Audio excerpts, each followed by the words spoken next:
Hello, and welcome to another edition of No Lights Paranormal, where three nerdy paranormal investigators sit down and discuss spooky stories from the web. My name is Joe. I'm the lead investigator. My name is Teresa, and I am your researcher. And my name is Alex. I am the Baba Yaga enthusiast and the equipment setter upper. All right. Yeah, we need to come up with another tagline. It's usually get boring. Yeah, that's true. So yeah, this week we are doing Nebraska, but before that, let's get into the news or newsy-worthy stuff. Announcements. Yes, that's the word I was looking for. So what's beautiful is that there aren't actually a whole heap of announcements aside from, the ones that I gave last week obviously are still going on. But mostly we're still dealing with the same stuff. Mansfield's got their weekend stuff. Madison's got their weekend stuff. Don't forget that MadCon is coming up. This is actually a really big one. So yeah, okay. I'm going to go ahead and give you this one. So Madison Seminary is doing a whole lot of really fun stuff, actually. Just for those of it who are not familiar with it, Madison Seminary is in Madison, Ohio. Go figure. 6769 Middle Ridge Road in Madison. 2024 bookings are open for overnight and daytime investigations, and MadCon 7 is taking place September 21st. So we still have a whole month and a half before that happens, but now is most definitely the time to get in on it. MadCon itself starts at 10 a.m. Tickets are only $20 per person, and you get in, you can see all the vendors, do the meet and greets with special guests, self-guided tours of the seminary. They're holding raffles for various prizes. There is a check reveal at 5 p.m. for the Cystic Fibrosis Foundation Indiana chapter, because that's who a lot of the proceeds are going to go to. And then, of course, the remaining proceeds go to the upkeep and maintenance and restoration of the building. The con actually ends right around 5:15 to 5:30, but then there are tickets available so that you can actually stick around that evening and do other fun shit. Some stuff. Yes, stuff. And I would very, very highly recommend that you go to the daytime con. Obviously, cystic fibrosis is a big deal, so raising awareness and raising money for that cause is awesome. And then there's going to be all kinds of super awesome people there. They have got Project Fear. They have got Kalani Ghost Hunter. They have got several other people who are coming in. Yeah, it's going to be a lot of fun. I personally want to go, and I want to pay the extra money to stay the entire evening. So we'll see what happens. Huh? Mm-hmm. Mm-hmm. How much is it? I want to say it's $150, but I'm going to have everything? Yeah, so it's 20 for the actual MadCon itself. Yeah. But I think it's 100. It's either somewhere between 100 and 150. I can't remember, and I'm trying to find it on their Facebook page right now, and I'm just not. And that's for the paranormal party with Project Fear and all the guys that are going to be there. Yeah, all of the special guests are going to stay for the evening and do just fun shit. Just hang out, talk shop about ghost hunting and things like that. I think there's a dinner involved too. So nice food. Mm-hmm. Yeah, everybody loves food, especially me. How do you not love that? Exactly. So I personally am going to attempt to do that. Yeah, we'll see what happens. All right. Sounds like a grand old time. Mm-hmm. Mm-hmm. Or dare I say a hootenanny? A hootenanny. Oh my gosh. Yeah. All right, cool. Yeah, I'm excited. I want to see it all. Nice. Plus, I just love Madison, and I love the people, and I love the project, and right. It is a gorgeous building. It is, and I'm just very, very interested in being there for that. Which is where we'll be next weekend. Is that next weekend? Mm-hmm. Good thing I charged my equipment. Oh, exactly. We will have to also find a new recording day. If there is a delay, we apologize, but the day we usually record, we will be in Madison. True. Yeah. I mean, Saturday. We'll attempt to record on Saturday instead, or Sunday morning before we all take our naps and get ready to go. Right.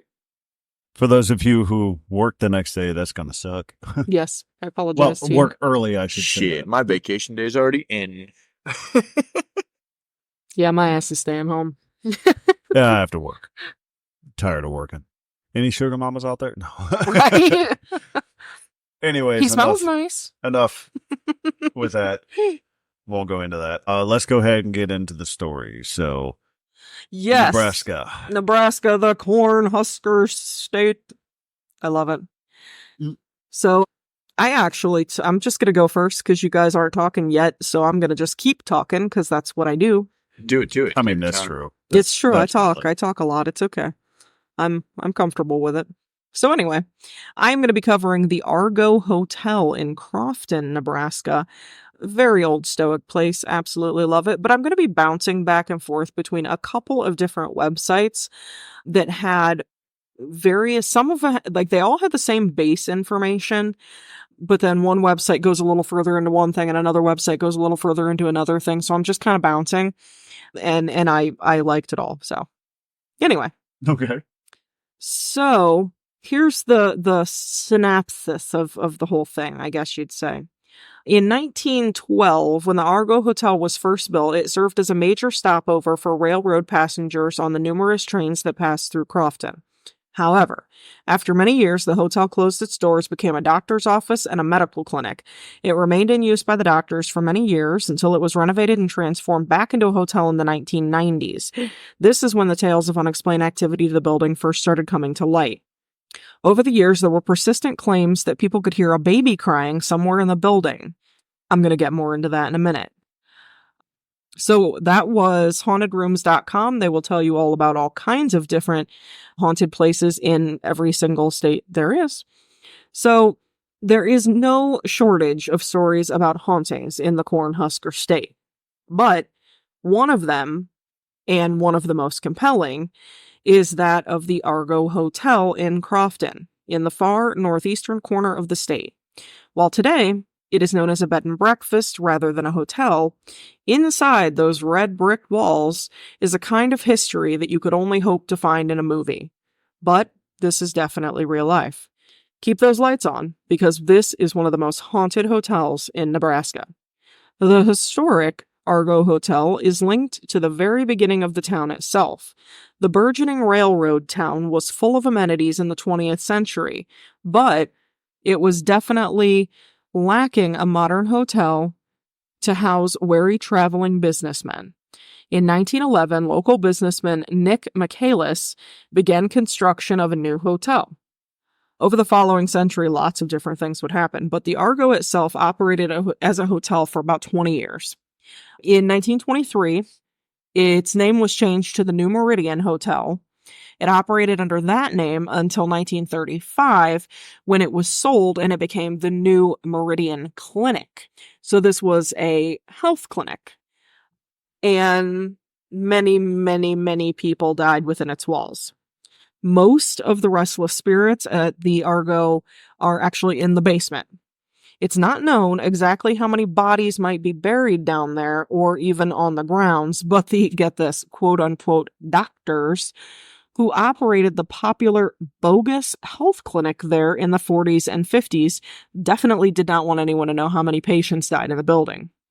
Obviously, that's bad for business. So, bodies were either quickly carried out the back door in the middle of the night or just simply buried in the basement. Employees refused to go down there, even to this day. During renovations of the Argo, workmen dreaded having to go into the basement, claiming that they felt like someone or something was down there with them. A telephone employee sent to set up the phones for the hotel, he knew absolutely nothing about the history of it or its ghosts when he began his job that day. He wasn't down there long when he bolted up the stairs and absolutely refused to go back down. He reported that he felt as if his every move was being watched, even though he was the only person there. Then someone started messing with the lights, turning them off, turning them back on, and he turned to see who it was, and he was standing face to face with a full-bodied apparition. Obviously, the owner at that moment was incredibly intrigued, so he went to experience the basement for himself. It was late at night. The door was unlocked. And then he went on down into the basement, said every hair on his body stood up, and he was just completely afraid.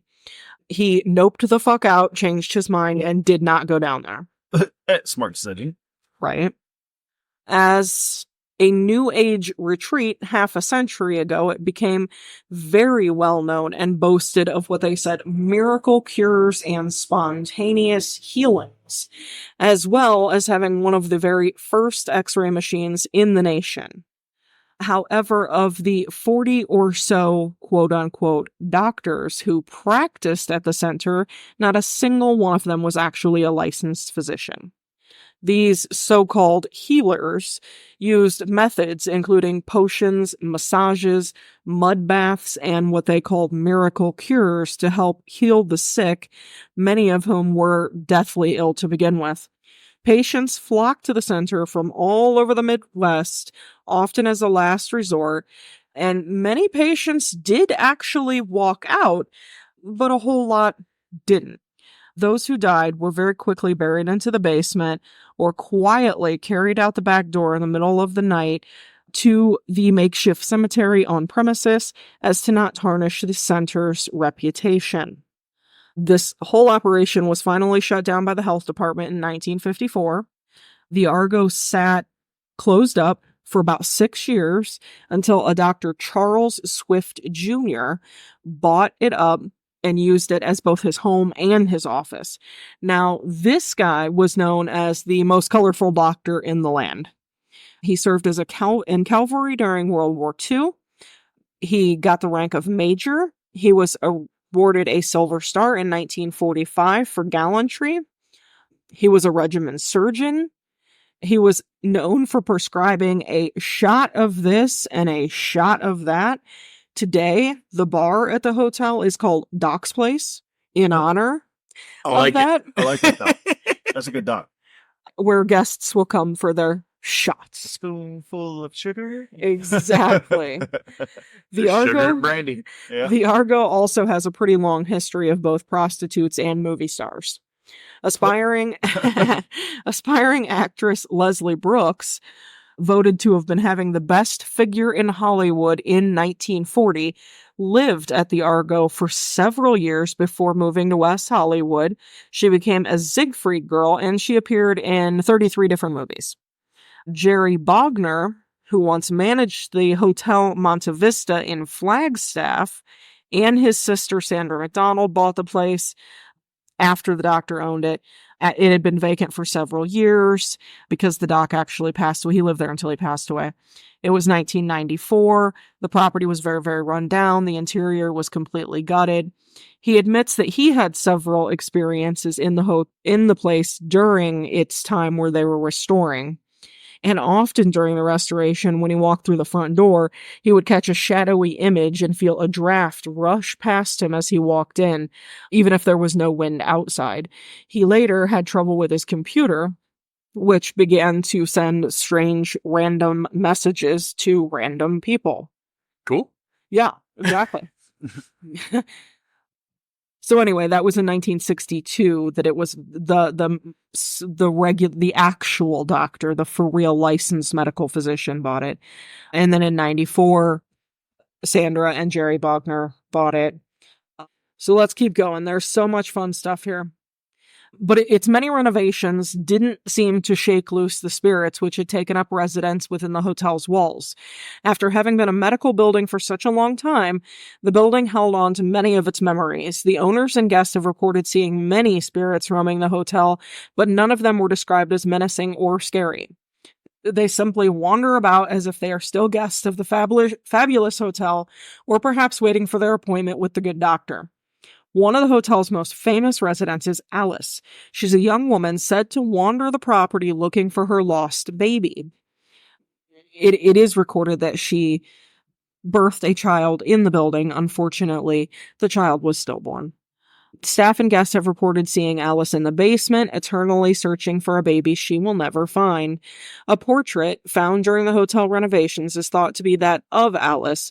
No image is visible on the portrait, even in bright light, but if you shine a flashlight directly onto the portrait, the likeness of Alice will appear.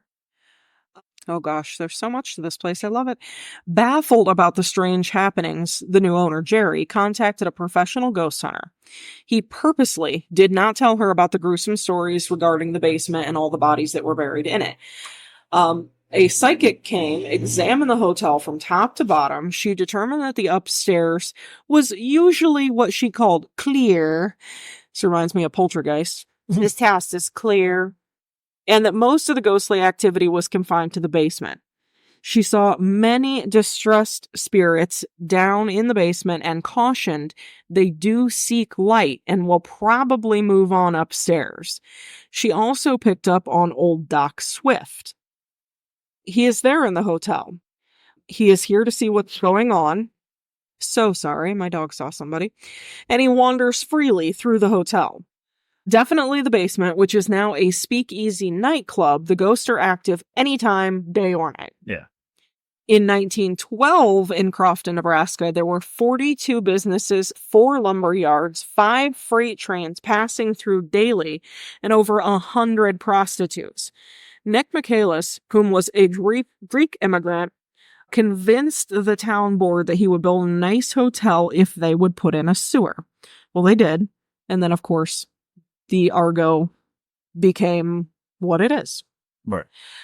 Let's see here. There's more. So, things that are really interesting about the Argo. For example, the people who have claimed to see the woman who they call Alice, looking for her baby.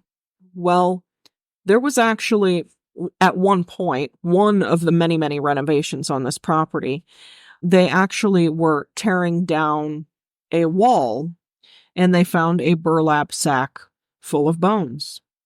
So the thought was that these were the bones of Alice's unfortunate child who passed. Thankfully, they were animal bones. No, they were studied. Okay. They were animal bones. These were not the baby's bones. But since they found those bones, the sound of the baby crying in the house has stopped completely. So they have absolutely no idea what that situation is. Huh. But county medical examiner definitely said that they were animal bones and not baby bones. Did I say what type of animal? They didn't say. Okay. That also makes it weird, right? Why do you put an animal in a burlap sack and then put it in your wall? Exactly. Maybe some kind of deformed... No, something I'm weird. not even going to go there. Something super weird, and I don't know what it is. But, yeah. Every year... Well, sorry, I don't mean to cut. I was going to say, maybe it was just a family dog that died at the same time the baby did, and they didn't know how to bury it properly, so they put it in the wall. Maybe the baby was attached to the animal. I don't know. I'm reaching. That's some weird stuff, and I don't know. That would have been at the time when it was a doctor's office under the not doctors. The crazy ass motherfuckers who ran like a healing clinic or whatever. All right, I'm lost. I got nothing. So I just have no clue. No clue. Nothing. Every single year, the Argo hosts a spooktacular Halloween party made up of more spine-tingling but the very real happenings and naturally spooky ambiance of the place. And there is actually just plenty to offer at the Argo. For starters, they have candlelight dining on the main level with a dining room that seats about 120 people. Specialties include charbroiled steaks, prime rib au jus, and seafood. Doc's Place, which is the bar named after Dr. Swift, is also on that level. Definitely you can go to what they now call the garden level, which is the dreaded basement, which houses the Speakeasy nightclub, complete with 100-year-old bar, dance floor, cigar room, 2 fireplaces, and a woman who is actually Jerry and Sandra's mom, who plays the hotel every single night with all of her old favorites from the 20s, 30s, and 40s. It says, but don't worry too much. There are 3 staircases that lead out of the basement. So if you get super freaked out, there's plenty of ways to leave. So apparitions, lights going on and off, doors opening and closing, specifically a door that just refuses to stay closed. It's like constantly frigging opening. Yeah. Fun little place. Oh, yeah. All right. Sounds cool. I love it when places have like multiple sightings of full-bodied apparitions. That is like super cool to me. I mean, it is like the holy grail of ghost hunting. Exactly. So. Now, if we could just start catching these on film, that'd be super duper. Yeah, no. Ghosts are, it's going to sound weird when I say it, but ghosts are smart. They know where they're like, they know where the money goes. Exactly. They're like, not happening. It's weird. You die, you become smarter. Right. Funny. But no, I also love stories or Yeah. places that have multiple stories. Like, it's more than just one thing here. I love it. But yep, that's the Argo Hotel. I found it rather interesting. All right. Sounds good. And if you don't mind, Alex, I'll go next because I know we're kind of on the same level with stories. We are this week. As mine is kind of all encompassing, yours just deals with like one thing, which kind of describes who we are as a person. But when I focus hard. But no, I'll preface it by saying this. When you think of Nebraska, and I'm pretty sure we've all been to Nebraska, drove through it, or at one point just been there overnight or something like that. I have. When you think of Nebraska, you really don't think cryptids. Not really. You think, I said it last week on a podcast, you think corn, call them the corn huskers. Children of the corn. Flat ground. You don't think of like, field. Yeah, you don't think wilderness, stuff like that. Yeah, and I'm just saying from the basic perception of it. I So when to be fair though, bouncing off what you said there, I feel like the same can be said about a lot of the Midwest. Oh yeah, because most people think it's just flat land. I mean, I've literally brought it up on the podcast before. People probably wouldn't realize, and unless they're from here, like how much woods is in Ohio. Oh no, actually, True. one of my aunts, when she remarried, Jeremy was this guy's name. He's from Vietnam. Nicest person I've ever met in my life. He came back to Ohio. This is his first time being in Ohio, and he's like, "Look at all the green." yeah, He people, goes, they came from California, so Right. yeah, people have a crazy misconception that Ohio is nothing but cows and corn, which we do have a significant amount of both. But But when you're not there or at the lake, yeah, like it's woods. You're in the Yeah. woods. So when I found cryptids in Nebraska, kind of got a little bit excited. I'm like, "Ooh, Yeah. this is interesting." Heck yeah. And it just doesn't deal with land cryptids. It deals with also aquatic cryptids. The one is, again, pronunciation, not our thing. Aliculi lake monster. Sounds like a native thing. Yeah, well, it was really is. it was originally called the Walgreen Lake, but then they kind of changed the name to Aliculi, and I'm pretty sure I'm pronouncing that correctly. But in 1921, a guy by the name of J.A. Johnson spotted this thing with his friends. Said that his buddies were camping by the lake when they spotted something mighty peculiar, swimming about 20 yards offshore. Johnson described it as a huge alligator-like creature around 40 feet long, with rough grayish-brown skin and a single horn producing from its head between its eyes and nostrils. It's a weird-looking thing. It's So, a unicorn sea monster. yeah, it's the unicorn. True.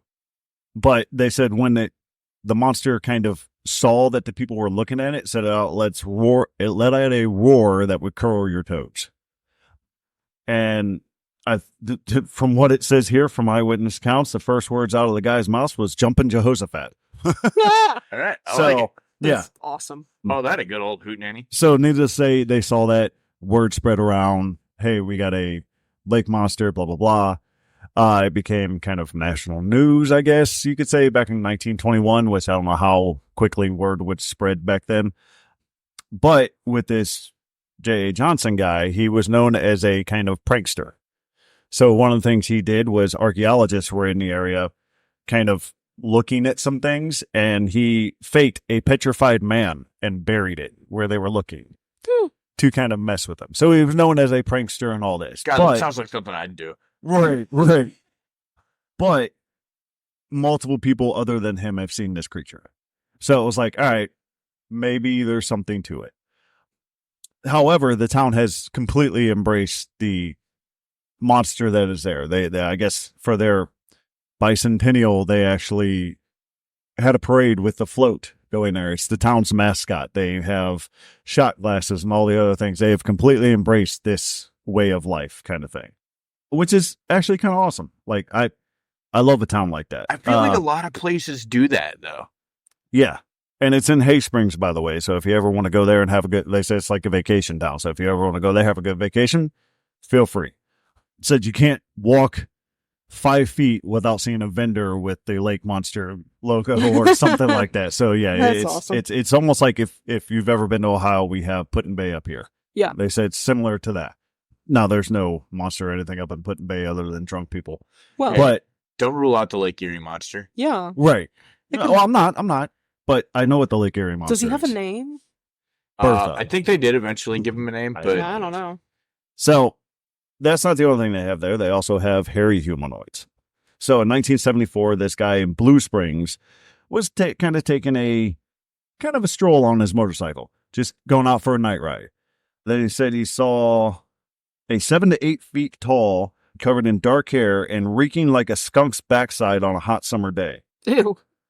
Which, if you've ever wheat. been around or cryptid or and you smell something that vile, chances are there's a cryptid around. So Or a skunk. Yeah. Well, it's worse than a skunk. So. It's his butt on a hot day. That's disgusting. Yes. So, and also with that guy, when it crossed in front of him, freaked him out so bad he laid his bike down. Oh, wow. And he was fine. He wasn't injured or anything, but another person came up behind him and said they saw the exact same thing. So there's two people seeing the same thing in the same vicinity. Well, Leads to some validity. yeah. And they don't know each other at all. So again, in 2006, pretty recent-ish, at Chadron State Park in the remote, rugged Pine Ridge area of Nebraska, a hiker was minding his own business, enjoying the scenery when he spotted a tall, black, furry figure standing in the rocky ledge about 300 to 400 yards away. The witness watched in amazement as the creature swayed back and forth like a sapling in a stiff breeze for several minutes before casually strolling out of view behind the outcropping, cool as a cucumber. Turns out Pine Ridge region has been a hotspot for Bigfoot activity over the years. So, again, never knew that. It was like, Nebraska with Bigfoots? Holy, okay. Hold on one second. They said they could have multiple hairy humanoids there. There's a skunk ape, their very own version of it. Apparently, Pine Ridge has a plethora of people. Dating back to the 1800s, they've been seeing this large, hairy humanoid figure. There's also werewolves that's been spotted there. In 2010, there was a report that a werewolf was loose in the Nebraska area because they found two people who were just gutted open, and not in a serial killer, they want to dissect them kind of way, just like ripped open by an animal. That's fucked up. And the guy that wrote the article was a cryptozoologist. I cannot speak English once we start this podcast. No speaker today. Yeah. So he said there's no animals that would actually do that. Like bears, maybe, but bears don't really attack just to attack. They attack because they're either threatened or something happened. But they said this one just looked random, and it just looked like it just tore into people. Like there was nothing was eaten. It was just randomly torn apart.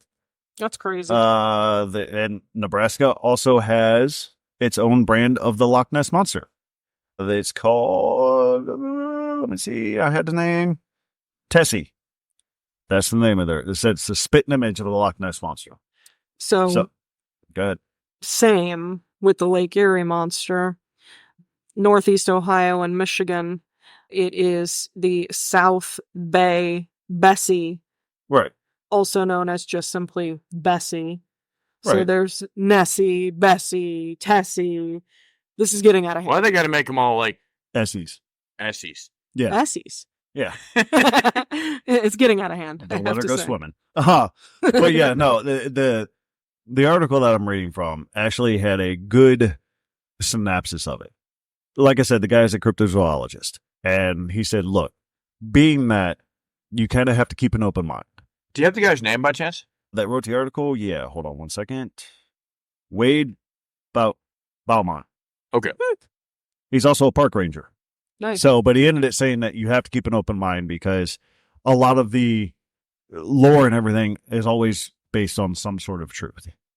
So with that, keep in mind that science hasn't discovered everything yet.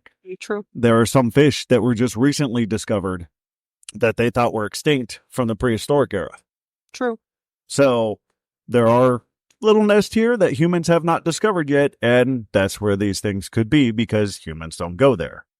He said, keep in mind, but also skeptics, you have a point because a lot of things are misidentified. Just because you see something in dark of night and it's a tall figure does not necessarily mean it's Bigfoot.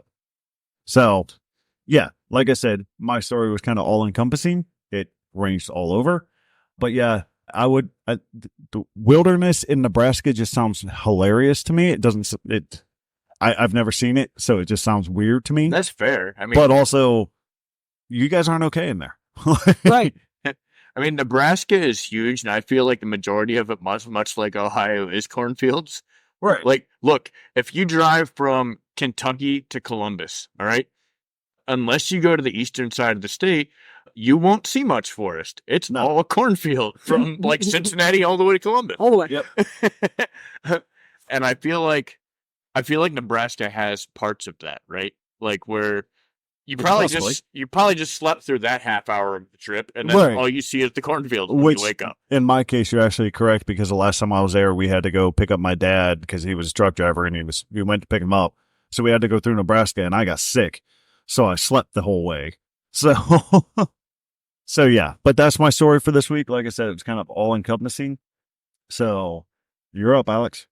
So ironically enough, my story also is all encompassing. It started out not all encompassing. It actually started out real simple. And in fact, the story was so simple that I almost passed over the story. It was a cool story, but it was a short story. All right.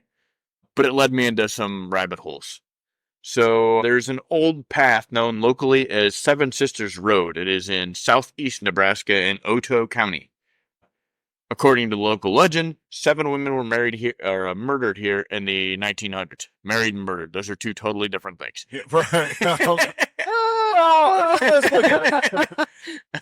All right. You know what? Gonna leave that alone. Yep. So, the grisly urban legend, which has been circulating for more than a century, this supposedly happened back in the early 1900s, says that a young man once lived along the meandering road in the area, known to have had 7 hills. Residing on a farm southeast of Nebraska City, he lived with his parents and his 7 sisters. According to the tale, he was angry one night after a huge argument. That night, he hid in the woods as his parents left the house, and then one by one either enticed or forced his sisters outside with him. The young man then led them each to the top of a hill and hanged each one of them from a tree until they were dead. Afterward, no one knows what happened to the body or the brother. Furthermore, no official reports have been found to substantiate the hangings, but the local legend persists. Seven Sisters Road was built through the hills years after the rumored murders, and the hanging trees, most of which were chopped down. The hills have been altered over the years, and only 4 of the actual hills remain prominent today. That said, some of the reports in the area, since that fateful evening long ago, this area is said to be haunted by the women's restless spirits. Many tales have been told over the year, including the sound of terrified women screaming for help. That was actually kind of my first, moment when I read the story. So a fight with his parents. Apparently, like, it was a whole family argument. And he just started killing. And then he just snapped, and his parents left for the night. And one by one, he led his sisters out of the house, up to separate hills all around the house, and hung them. That's messed up. Okay. Many who have driven through the area report having car problems with their... All right, Joe's not going there. Report having problems with their cars stalling, headlights mysteriously dimming, speedometers freezing, and windows that seemingly roll up and down on their own accord for no reason. And we know how Joe hates shit fucking with his car. Right? I hate it. The second part of this that made me go, was others report seeing shadowy figures in the darkness with red eyes that appear to be watching them, hearing voices and muffled whispers, and then suddenly experiencing wind changes. Both paranormal groups and individuals continue to explore the creepy road, which is lined by looping hills, twisted trees, and all kinds of strange activity. So, initially, I read that, and I was like, that is not a long enough thing to do my thing. Like, that's really all the information there is on it. But I was like, so you're in the woods in southeast Nebraska, and one of the reports is you hear screaming. Right. I'm like, well, that's a little weird. I was like, the other one is shadowy figures at night with red eyes. I'm like, I wonder if there's any Bigfoot reports. Oh, because those two kind of correspond. Let me tell you how far that rabbit hole fell. Uh-oh. Bigfoot is the tip of the iceberg in Odo County, Nebraska. All right?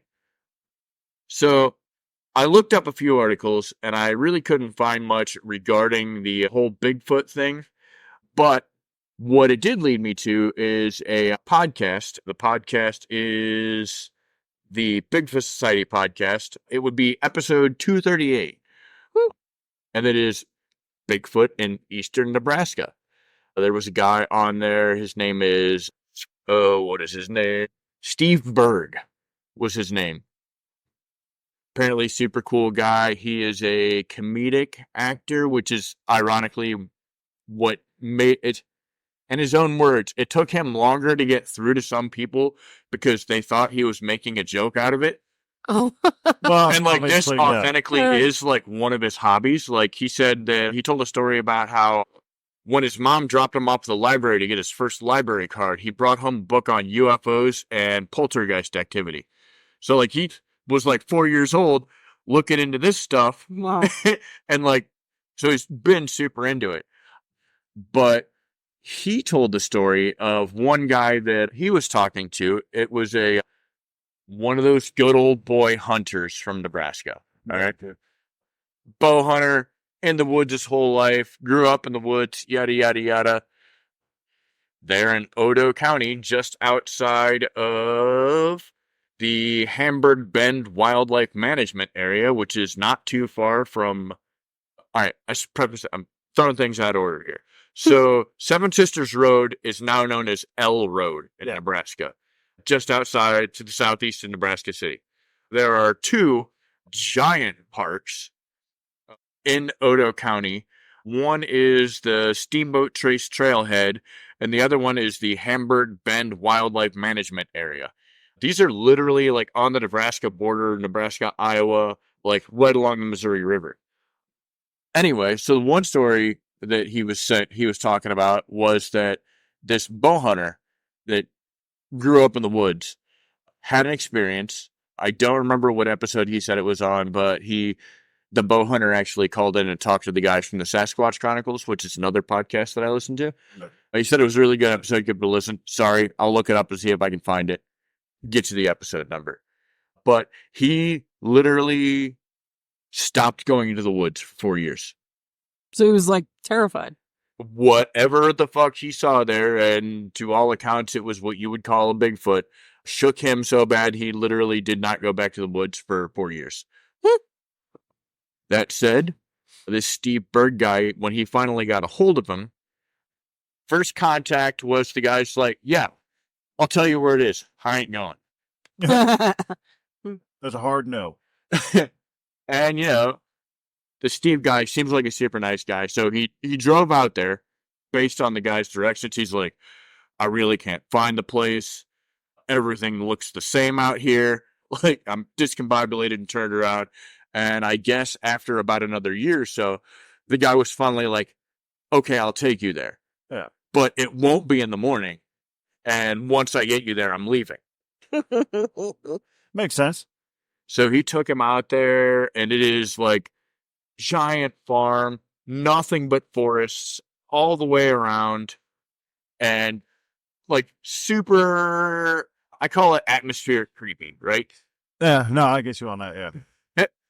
So he gets out there. This guy shows him where he had these experiences, explains the experience that he had again.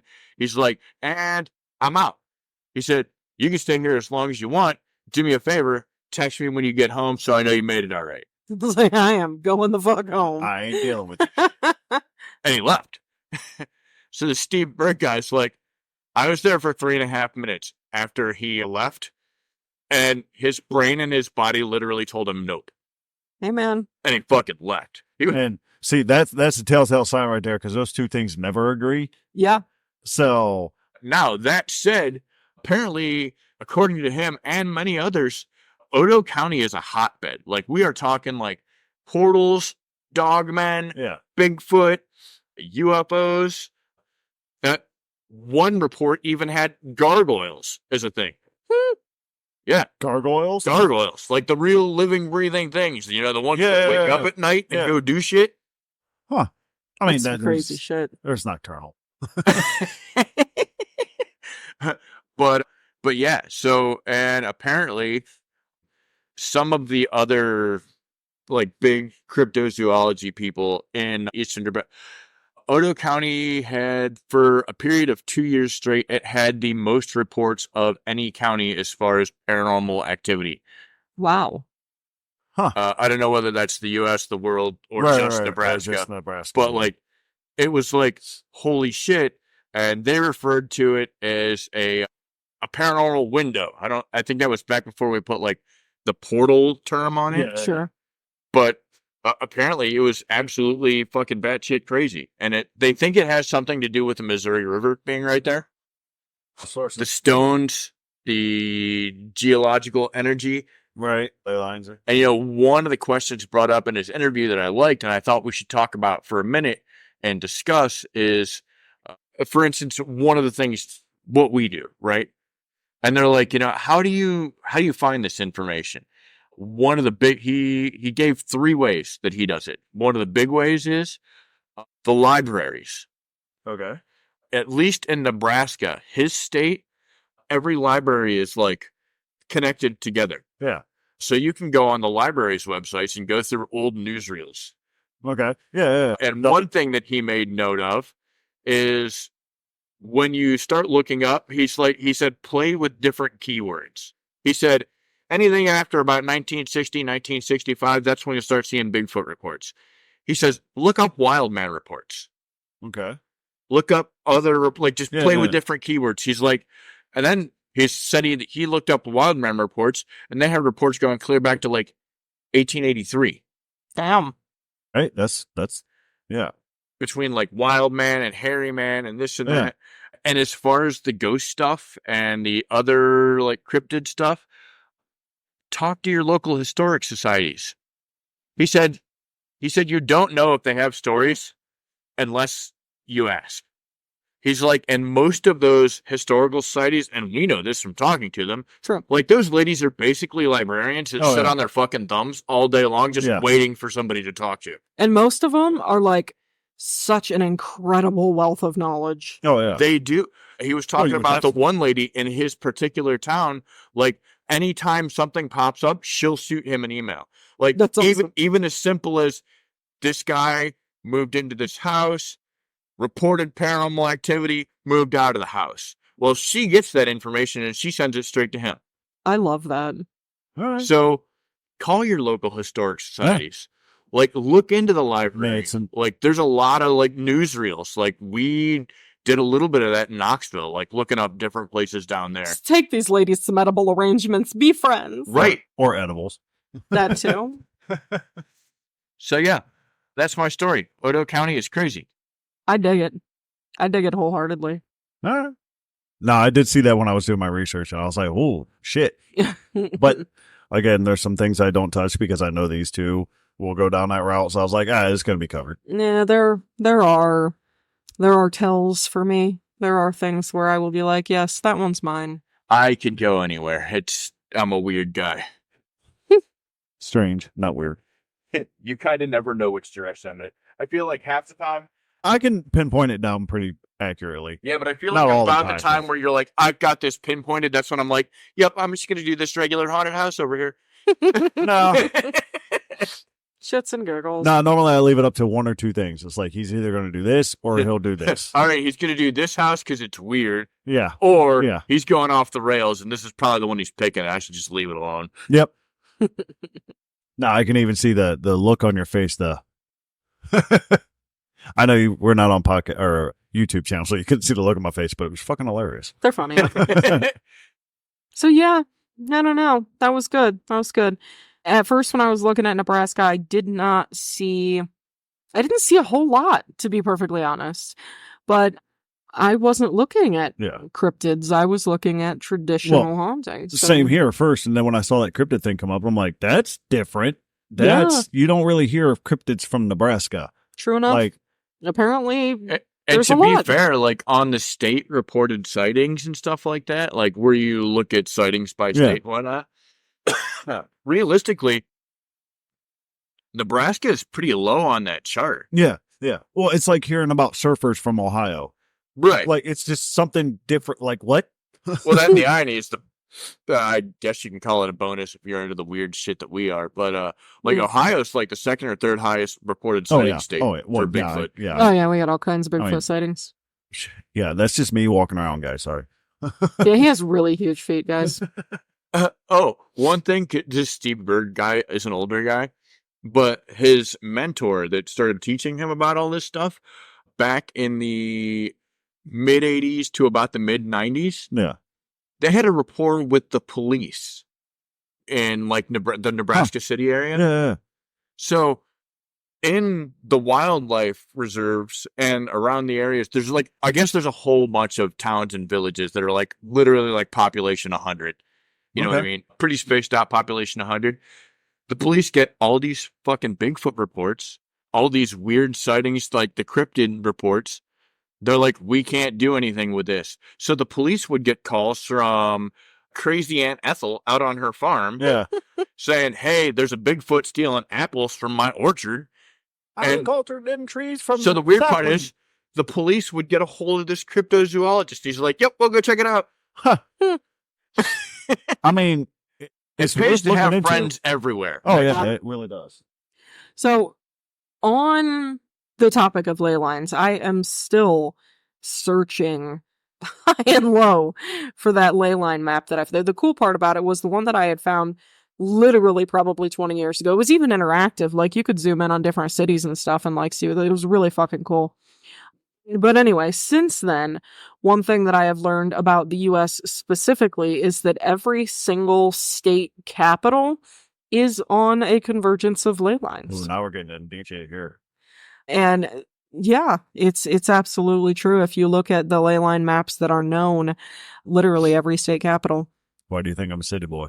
And convergence of major ley lines, not just the little minor, like, not the little ones that look like little creeks, but the big river ones. I gotta stop. My mind's going down a rabbit hole with that one. Yeah, it's kind of crazy. Sounds like a topic for another day. Yep, that's a round table discussion right there. Yeah. So yeah, that was Nebraska. Right. What are we doing next week? Not Nebraska. Not Nebraska.